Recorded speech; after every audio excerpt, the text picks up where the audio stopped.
My name is Beth, and I'm a stand-up comedian. Usually I'm able to process the things that are happening in my life on a stage in a room full of strangers, which I believe is healthy and good, but I can't do that right now. So I've decided to make another one of these. It will be my last one because I don't have any more sheer white dresses. I'm still living at home with my parents. It's fun, my family is big, I have 5 older siblings. I'm the youngest of 6, and my oldest brother and sister have a bunch of kids. Not together, separately. I love kids. I love them so much I shop at a store called Brandy Melville. That's where every item is one size fits all and costs about $6. I shop there because if I don't, then the children who make the clothes will lose their jobs. I don't know their lives, maybe they want extra spending money. Plus, little boys learning to sew, that's challenging gender norms. I don't think I want kids because it's too big of an age difference. When people say they want kids, it's kind of creepy. They're so young. You won't have the same taste in music and movies and stuff. I'm just saying it might be weird. With the pandemic, I am considering it though. Having a baby. It just seems like the quickest way to get my titties sucked. This guy I'm currently talking to is the best. He's super supportive. But he is British, so he's very traditional about certain things.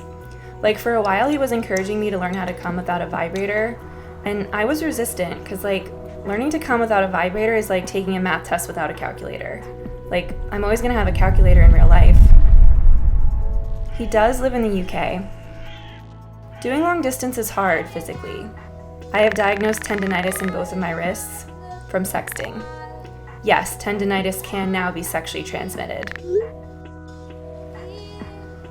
I watch porn on mute because it just seems like that's a private conversation between them two. The things people say during sex can be intimate, and that's really none of my business.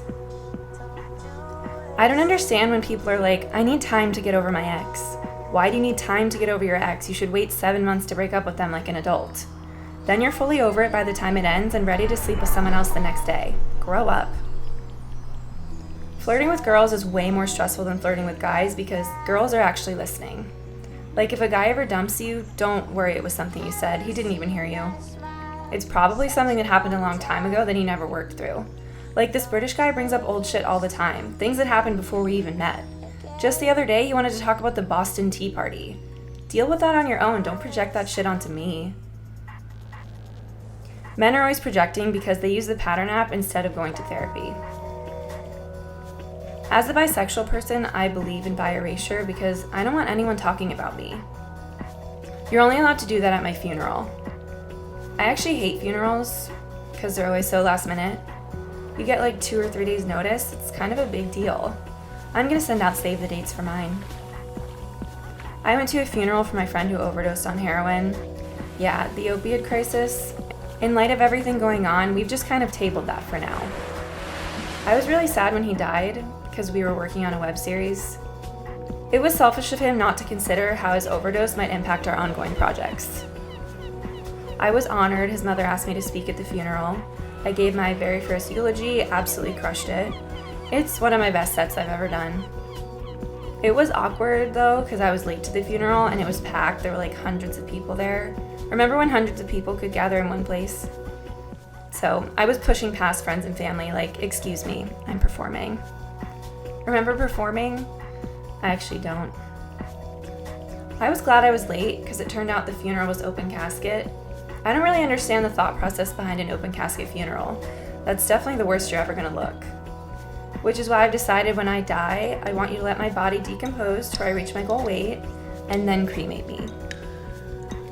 Quarantine has forced me to take a step back and figure out what's really important to me, and that's water. I'm obsessed with water. I drink it every day. It's so good. It goes with everything. I'm not ready to die yet, I don't think.